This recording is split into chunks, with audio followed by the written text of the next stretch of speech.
jurusan Pendidikan Fisika dari Universitas Sarjana Wiyata Taman Siswa. Saya berasal dari Nusa Tenggara Timur, khususnya di Kabupaten Lembata, Kecamatan Laape, dan Desa Kolontobu. Pada kesempatan kali ini, saya akan memperhatikan video mengajar saya untuk memenuhi salah satu persyaratan tahapan seleksi guru pedalaman dari Yayasan Tangan Pengharapan. Oke, pada kesempatan kali ini saya akan mengajar tentang materi usaha dan energi. Oke anak-anak, selamat pagi untuk kita semua. Bagaimana kabarnya hari ini? Oke, tentunya sehat ya, puji Tuhan. Oke, pada pertemuan kita pada hari ini, kita akan mempelajari usaha dan energi. Nah, sebelum kita mulai pelajaran kita, marilah kita membawakan diri dalam doa agar pembelajaran hari ini dapat berjalan dengan lancar. Oke, Ibu beri kesempatan untuk salah satu orang memimpin kita dalam doa. Oke, silakan.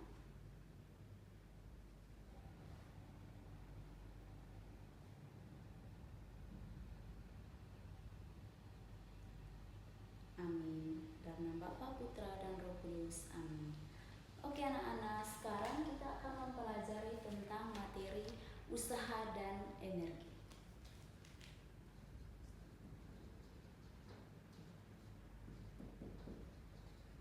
Nah, pada poin pertama kita akan membahas terlebih dahulu tentang usaha.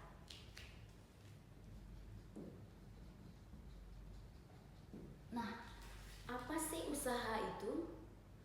Teman-teman bisa membantu Ibu untuk menjabarkan apa sih usaha itu? Ada yang bisa? Oke, silakan. Ya, usaha adalah melakukan suatu pekerjaan. Ya, benar. Tentu itu sangat benar jawabannya. Usaha adalah kita melakukan sebuah pekerjaan. Nah, dalam fisika, usaha diartikan besarnya gaya yang bekerja pada suatu benda sehingga benda tersebut dapat mengalami perpindahan. Nah, pernahkah teman-teman mendorong sebuah mobil yang mogok di tepi jalan? Nah, ketika teman-teman berusaha melakukan usaha untuk mendorong mobil tersebut, namun mobil tersebut tidak mengalami perpindahan, maka teman-teman tidak melakukan usaha karena mobil tersebut tidak mengalami perubahan. Nah, dalam fisika, usaha dirumuskan menjadi W sama dengan F kali S. Nah, misalnya sebuah benda berada pada posisi awal. Nah, ditarik dengan gaya F. Nah, maka benda tersebut akan mengalami perpindahan yang namanya S. Nah, benda ini akan berpindah ke sebelah sini.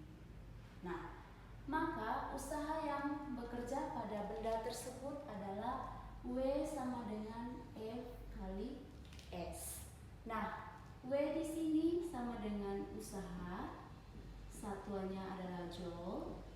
F sama dengan gaya, satuan Newton, dan E sama dengan perpindahan,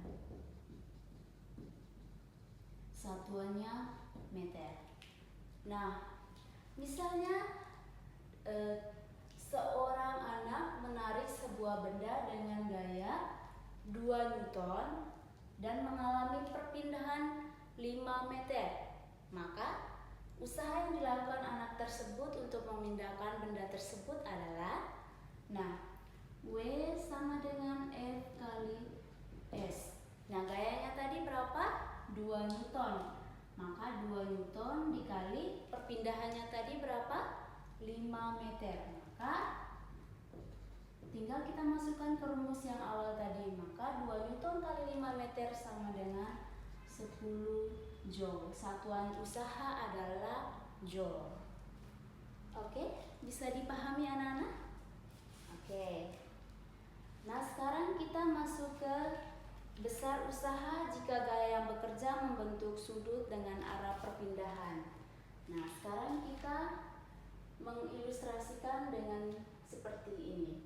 Nah, misalnya sebuah balok berada pada bidang datar. Nah, ditarik dengan gaya F membentuk sebuah sudut dan mengalami perpindahan S. Nah, benda akan berpindah di sini. Oke. Karena gayanya harus searah dengan perpindahan, maka gaya yang membentuk sudut ini kita proyeksikan dulu dengan arah gaya S ini. Jadi F ini kita proyeksikan ke sudut. Ini ada sudut di sini ya, alfa. Maka gaya yang bekerja pada benda ini kita proyeksikan dulu ke sumbu horizontal. F sama dengan cos theta. Oke? Nah, maka gaya yang bekerja adalah F cos theta dikali S. Ini adalah persamaan yang digunakan untuk mencari besarnya usaha yang bekerja pada sebuah benda jika benda tersebut ditarik membentuk sebuah sudut. Oke? Misalnya, sebuah balok ini ditarik dengan gaya 3 Newton dan mengalami perpindahannya 4 meter. 4 meter ya. Dan sudutnya di sini adalah 60 derajat. Nah, tentukanlah usaha untuk menarik benda tersebut. Nah, tinggal kita masukkan aja angkanya ke persamaan ini. F-nya berapa? 3 Newton dikali cosnya cos 60 derajat dikali perpindahannya 4 meter. Nah, tinggal kita selesaikan. 3 Newton dikali cos 60 derajat itu adalah setengah. Setengah dikali 4 meter. Maka 4 dan 2 bisa disederhanakan menjadi 2. 3 Newton kali 2 meter sama dengan 6 Joule. Oke, bisa dipahami anak-anak? Oke, puji Tuhan ya. Sekarang kita lanjut ke namanya energi. Nah, energi adalah dalam fisika energi didefinisikan sebagai kemampuan untuk melakukan sebuah usaha. Jadi energi dan usaha itu saling berkaitan satu sama lainnya. Nah, di pembahasan kali ini Ibu akan menjabarkan tentang 3 energi. Ada energi potensial, energi kinetik, energi mekanik. Nah, yang pertama tentang energi potensial. Disingkat menjadi EP. Nah, energi potensial itu artinya energi yang dimiliki suatu benda karena posisinya atau kedudukannya. Jadi, energi potensial ini diartikan sebagai energi yang dimiliki suatu benda karena posisi atau kedudukan atau pada ketinggian tertentu benda tersebut akan mempunyai namanya energi potensial. Nah, dalam fisika energi potensial dirumuskan menjadi M kali G kali H. Nah, energi potensial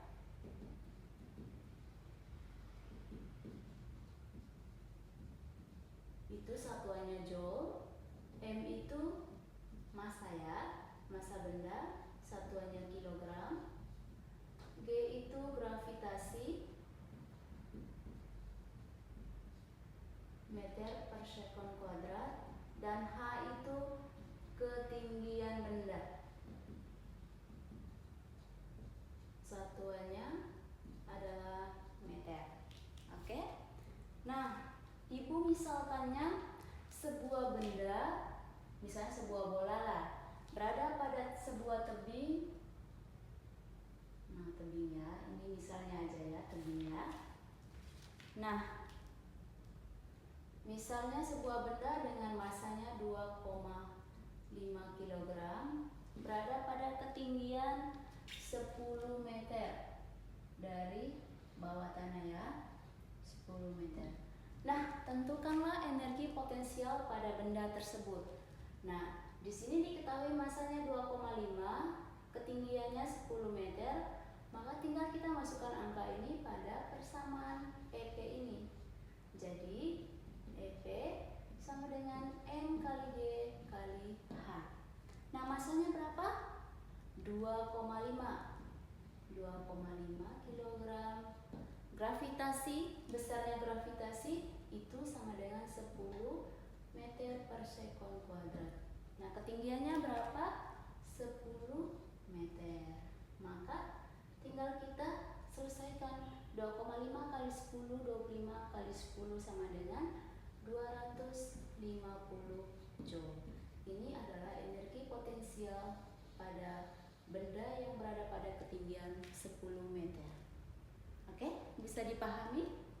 Oke, bisa ya. Sekarang kita masuk ke energi kinetik.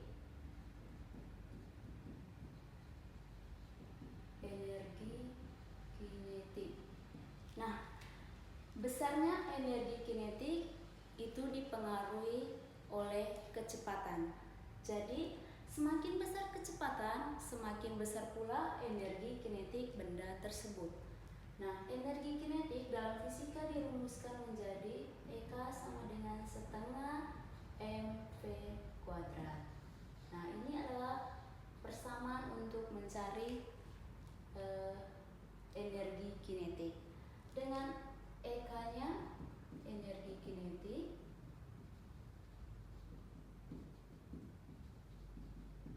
satuannya joule, M itu massa benda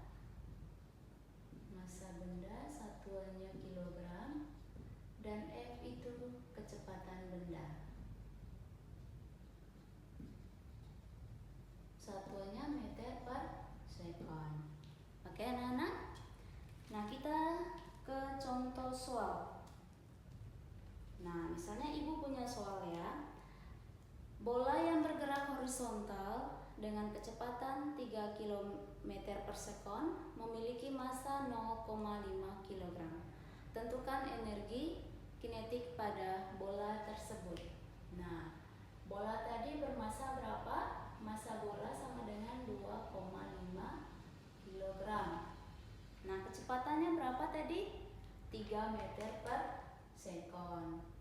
3 meter per sekon. Nah, udah diketahui nih ada massa, ada kecepatan. Nah, tinggal kita masukkan angka ini ke persamaan EK-nya. Setengah EK sama dengan setengah mv kuadrat. Oke? 2,5 dikali 2,5 dikali 3 kuadrat. Oke? Setengah kali 2,5 sama dengan berapa? Berapa anak-anak? 1,25 dikali 9. Jadinya berapa ya? 1,25 dikali 9. 9 kali 5? 5, ingat 4. 9 kali 2, 18. Tambah 4, 2. Ya, jadinya berapa anak? 11,25 joule. Oke? Bisa dipahami anak-anak? Oke, bisa ya.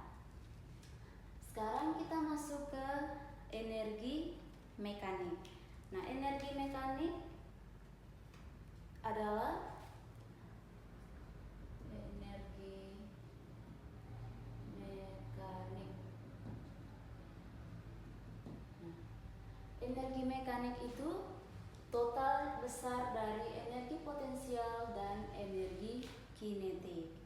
Nah, energi mekanik itu selalu konstan. Yang berubah-ubah itu energi potensial dan energi kinetik. Maka berlakunya hukum kekekalan pada energi kinetik. Karena konstan, maka energi mekanik 1 sama dengan energi mekanik 2. Nah, energi mekanik itu sama dengan penjumlahan dari energi potensial ditambah energi kinetik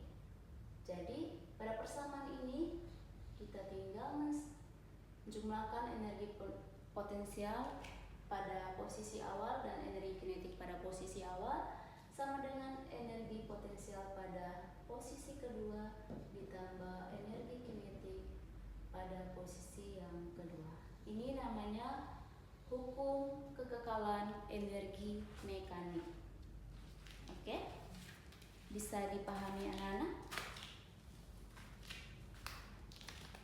Oke. Sekarang kita masuk ke contoh soal untuk pembahasan energi mekanik.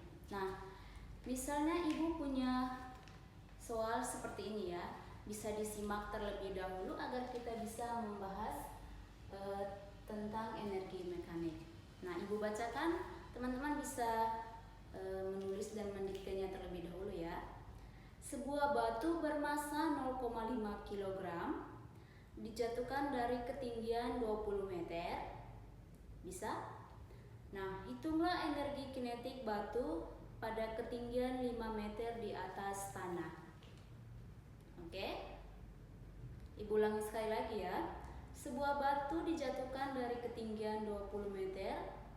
Hitunglah energi kinetik batu pada ketinggian 5 meter di atas tanah. Oke, bisa ya? Oke, mari kita bahas bersama-sama untuk contoh soal ini ya. Nah, kita ilustrasikan terlebih dahulu. Nah, misalnya sebuah benda pada ketinggian 20 meter.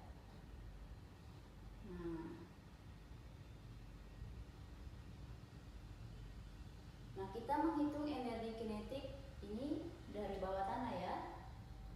Dari bawah tanah. Pada ketinggian 5 meter, berarti di sini ya kira-kira ya, 5 meter dari bawah tanah.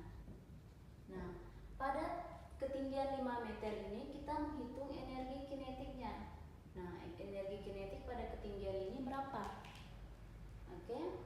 Nah, kita ingat bahwa ketika benda dijatuhkan berarti kecepatan awalnya sama dengan 0. Berarti kecepatan F1-nya sama dengan 0. Bisa ya? Massa benda tadi berapa? M sama dengan 0,5 ya. 0,5 kg. Nah, tinggal kita masukkan angka ini ke persamaan ini. Jadi, energi mekanik 1 sama dengan energi mekanik 2. Nah, energi mekanik sama dengan energi potensial 1 ditambah energi kinetik 1 sama dengan energi potensial 1 ditambah energi kinetik 1. Nah, kita jabarkan dulu. M kali G kali H1 ditambah setengah MV1 kuadrat sama dengan M kali G kali H2 ditambah yang dicari adalah, oh maaf ya, ini energi potensial 2 dan energi kinetik 2. Oke? Kita cari energi kinetik 2-nya berapa? Ini yang kita akan cari. Nah, tinggal kita masukkan. Benda tadi bermassa 0,5 dikali 10. Nah, ketinggian pada posisi pertama adalah 20 meter. Kita masukkan 20 meter ditambah. Nah, karena kecepatan awalnya sama dengan 0, maka energi kinetiknya otomatis 0. Sama dengan massanya 0,5 dikali 10. Nah, posisi keduanya adalah 5 meter. 5 ditambah EK 2. 0,5 kali 10 sama dengan berapa? 5 dikali 20 sama dengan 100. 100 sama dengan 0,5 kali 10. 5 dikali 5 sama dengan 25 ditambah EK 2. Maka EK 2-nya sama dengan 100 dikurangi 25 sama dengan 75 Joule. Nah, energi kinetik pada benda kedua dari ketinggian 5 meter adalah 75 Joule. Oke anak-anak, bisa dipahami? Oke, bisa ya. Oke. Untuk pertemuan kali ini sampai di sini dulu. Nanti Ibu akan memberikan tugas untuk mencari tahu apa saja energi yang diperbaharui dan tidak bisa diperbaharui. Nah, kemudian nanti pada pertemuan berikutnya kita akan mendiskusikan secara bersama tentang energi yang bisa diperbaharui dan energi yang tidak bisa diperbaharui. Ada yang mau ditanyakan? Oh, kalau tidak ada, kita cukupkan sampai sekian untuk materi hari ini. Semoga materi hari ini bisa dipahami ya. Apakah bisa dipahami? Oke, bisa ya. Oke, dengan demikian materi kita pada hari ini cukup sampai di sini. Untuk itu, kita menutupi pertemuan kali ini dengan doa penutup. Oke, Ibu berikan kesempatan untuk salah satu bisa memimpin kita dalam doa ya. Oke, silakan.